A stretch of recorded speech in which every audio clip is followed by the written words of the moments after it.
I'm Chief Sam Taylor with the Lakeland Police Department, and today I will brief you on the events that occurred on May 27, 2024 at the Caroline Luxury Apartments, which resulted in the arrest of a 16-year-old male subject. After thorough investigations have been completed by our Criminal Investigations Unit and our Office of Professional Standards, I can now discuss the details which will allow for a better understanding of the circumstances which led to the officer's actions taken during this arrest. I want to begin by saying that our agency reviews all protective actions taken by our officers and takes the use of protective action very, very seriously. With each incident, investigators examine all evidence available before making an informed conclusion. Our officers are tasked with making difficult decisions every day during the course of their duties and sometimes tasked to use protective action. There are many factors which an officer must consider prior to and during the application of any protective action. Therefore, we need to be careful and not rely on a quick view of an incomplete single video to make a conclusion. On May 27th at approximately 5:06 p.m., our agency received a call from a resident requesting officers to respond to the Caroline Luxury Apartments on Griffin Road. A resident reported a group of teenagers and young adults being disruptive in the pool area, acting rowdy and using profanity in the presence of her young children and others. The resident also advised she asked the group to calm down or leave, but they refused. Their behavior continued and actually escalated. At approximately 5:32 p.m., our first officer arrived at the apartments, with the second officer arriving a few moments later. After meeting with the caller at the clubhouse area to confirm her account of the actions reported, the primary officer made his way to the pool area. The primary officer spent the next 15 minutes trying to determine who lived at the apartment complex and who had the right to be utilizing the swimming pool. During this time, the officer was provided multiple conflicting statements and false information. One person provided their information, which actually later was determined to be a false name. The individual was trespassed, but immediately said she would come back to the property as soon as the officers left. At no time did the remainder of the group attempt to leave the pool. It was determined during the follow-up investigation that none of the 5 persons reported were residents of the complex, nor valid guests who were actually allowed to be using the pool. During this time, the officer asked at least 5 times for the subjects to leave the pool area. Believing the call was over, the 2 officers suspended the recording of their body cameras as they believed the group was finally coming inside to gather their belongings and leave the property. Seeing that a couple members of the group began verbally escalating the situation again, the secondary officer reactivated his body camera while the primary officer was standing by waiting for the group to leave.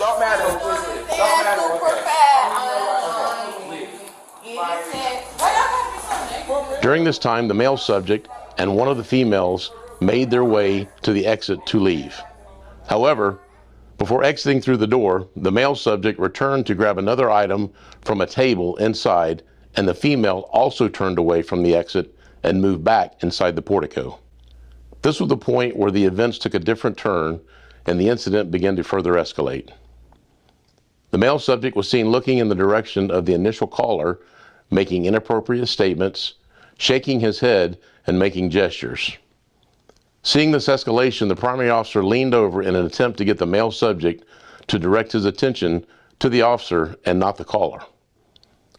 The male subject responded by putting his hand up over the facial area of the officer and stated, quote, "I don't have to talk to you," unquote.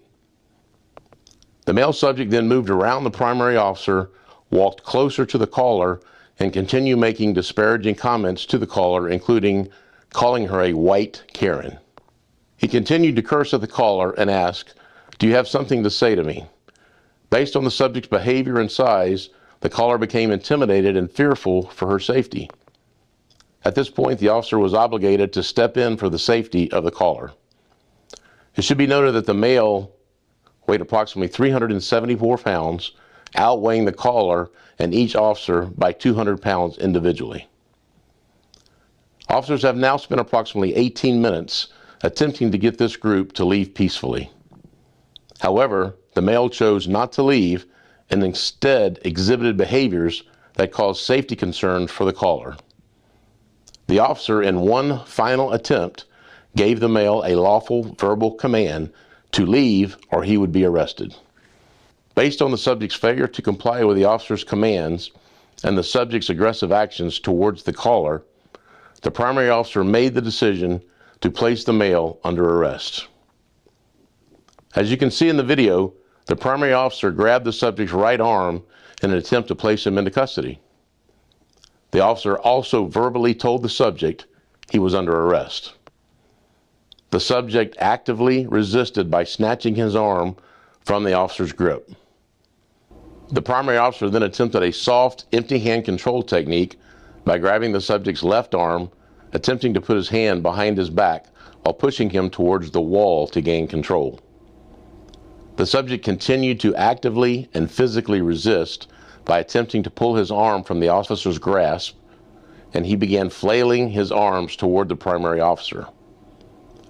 The backup secondary officer immediately attempted to drive stun the subject, but due to the struggle, the secondary officer was unable to effectively discharge the taser. The taser did not discharge and therefore had no effect on the subject. The subject continued to physically resist both officers. The subject and the floor of the clubhouse were wet from the pool water, which significantly increased the difficulty of controlling the subject.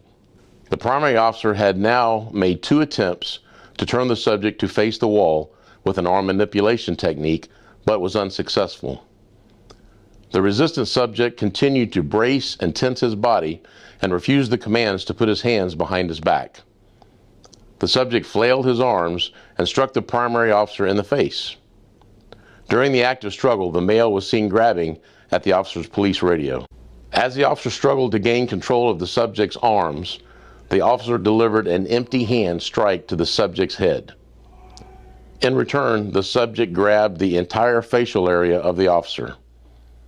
The subject again raised his arm in resistance and struck the primary officer's face, causing the bill of the officer's hat to be pushed down into the officer's face. In response, the officer delivered another empty hand strike.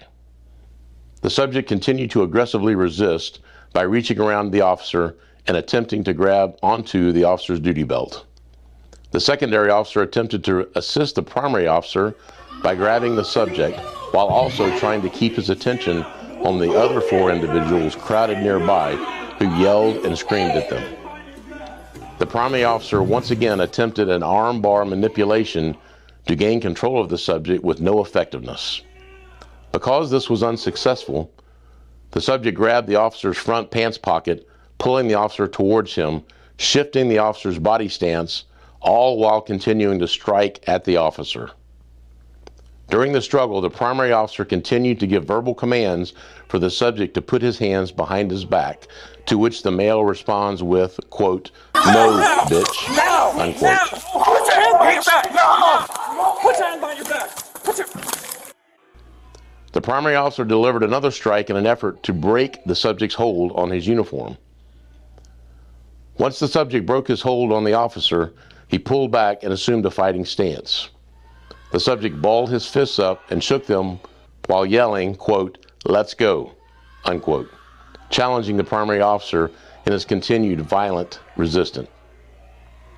The secondary officer then delivered an empty hand strike, which had no effect, as the subject went on to intentionally strike the secondary officer with his right hand. The secondary officer delivered another empty hand strike, and because of the secondary officer's actions, the primary officer was allowed time to disengage and ready his taser. The primary officer then deployed his taser, which was effective, and the subject fell to the floor. The subject finally began to comply, and all protective actions immediately ceased. Officers were able to then handcuff the subject and escort him to the patrol vehicle for transport. This incident did not need to happen, and this incident would not have happened had the subject simply complied with the officer's lawful command.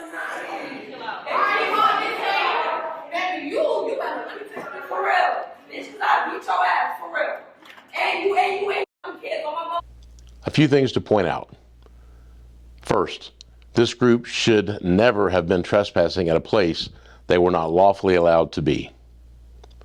Second, this group should have left when asked to do so by a resident of the community. Third, some members of the group complied with the officer's commands to leave the area.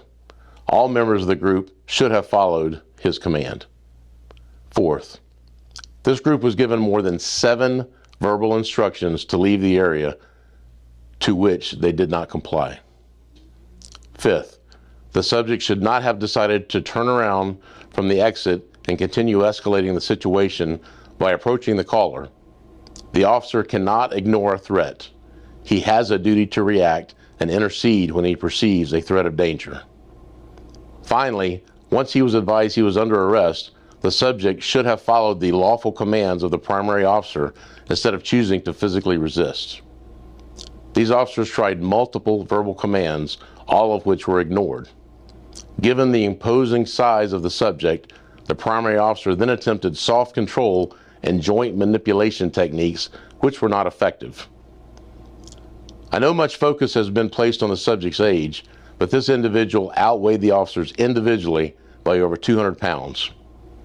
Once the subject's actions demonstrated that he had no plans of being taken into custody, the officers then resorted to strikes and the use of a taser.